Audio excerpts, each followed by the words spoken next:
Okay, so the next level of glasswork is as such. There are three ways to install a piece of glass in an existing space. Step number one is, of course, having a piece of glass in there. That is your quote-unquote stop. And there are three ways to put in a piece of glass. Now, this is what we call in the shop a naked piece of glass. All stained glass starts out with copper foil around the edge. Then all the copper foiled pieces are put together, and then we run solder over the top. This is a repair that I'm doing, and you can see that this solder here is shinier. This solder, I've already soldered this side, and I'll just show you what the other side looks like. That side is not soldered yet.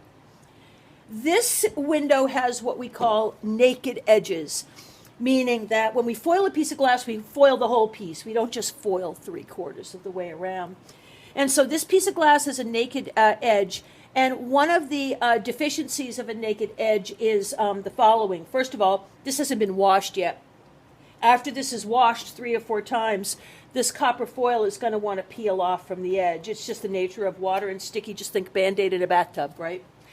The other deficiency with a naked edge is the fact that there are areas where there is solder on the edge of the window. That's the nature of removing too much solder and getting it away from the glass.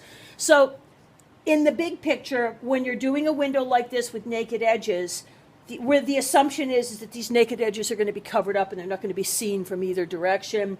However, the other thing about a naked edge is naked edges are sharp because they're glass underneath.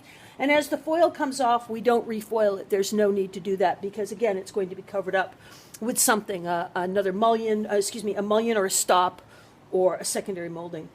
So that is one way of putting a piece of stained glass in an existing window, regardless of size.